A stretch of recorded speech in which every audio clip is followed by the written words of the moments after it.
Second Life is not a game. It is a multi-user virtual environment. It doesn't have points or scores. It doesn't have winners or losers. Oh, it has losers. I signed up for Second Life about a year ago. Back then, my life was so great that I literally wanted a second one. In my second life, I was also a paper salesman, and I was also named White. Absolutely everything was the same, except I could fly. As Mr. Schrute so kindly addressed, Second Life is a free terrain that allows users to completely relive their current lives or to live another life entirely. From simple relaxation to sexual encounters, this cyber world aims to make what real life deems impossible possible for users. As the internet evolves, it creates more and more opportunities for every human being to explore their self-worth. Second Life capitalizes on the longing people have to find value in their lives. People can create an alter ego of themselves who can be a more productive and more relevant character in an artificial world than their own person could ever be in the real world.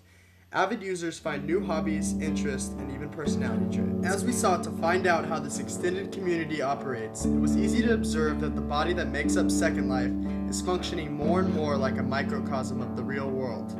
The blogs devoted to the interface offer topics and discussion boards ranging anywhere from cyber dating to e-commerce using real money to virtual nonprofit activities such as the Haiti relief effort, which has raised over $2 million. After learning about these revolutionary uses of Second Life, one would think that the general direction of the interface is positive.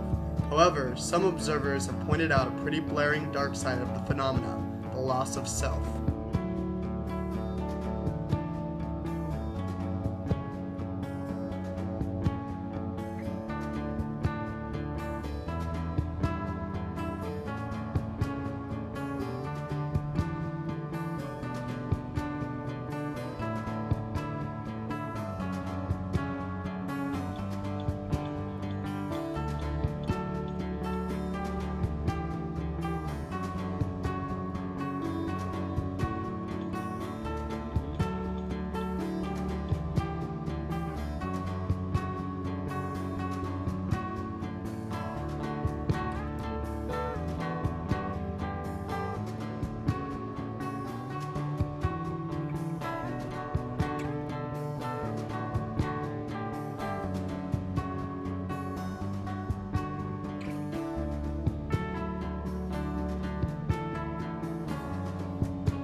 The preceding video showed a darkly comic look at the inevitability of reducing time spent in real life while exploring the Second Life interface. Second Life's official website reported last Friday that user hours surpassed 100 million hours this quarter for the 6th straight time. Talk about a loss of cognitive surplus.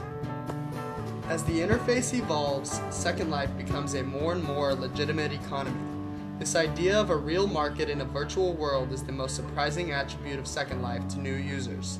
The cyber economy that the system consists of includes a floating currency called the Linden, which trades at 268 per US dollar, as well as a central trade index called the Lindex.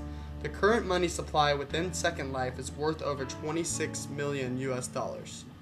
After reviewing some of the positives and negatives that the inevitable growth of Second Life offers, we interviewed Andrew Pulliam, an avid user of Second Life, to gain some insight on an inside view of the prominent alternate world. Okay, Andrew, how have your perceptions of Second Life changed as you become more immersed in the site? Well, Mike, as I've become more familiar with the actual user interface and the whole platform as a whole, I've actually realized they do offer great services in regards for education purposes, science, religion, even a lot of business applications and things such as the arts. But I think Robin Williams actually said it best to Matt Damon in Good Will Hunting when he stated that, talking about just art, that, you can't tell what it smells like in the Sistine Chapel. You've never actually stood there and looked up at the beautiful ceiling and stuff like that. As hard as Second Life tries to actually be able to create a virtual world for people, they're always going to be missing that human element. And although it's kind of a great tool for communication purposes, there's already better platforms that exist for that, such as Facebook and things of that nature. Therefore, I don't think the outlook for Second Life is good because it's never going to be able to put that human element into the whole scheme of things. Throughout this experience, we were able to ponder on Richard's final statement. The idea that we give so much of our lives freely on the internet can be quite troubling. The amount of information at our fingertips, however, is mind-blowing. This trade-off will define our generation. The anticipation is mounting to find out if the rapid and immense growth of the internet was a pioneering act that will be remembered as a milestone to man's success, or the catalyst that led to our demise. For now, we're stuck here contemplating, how far does the rabbit hole go?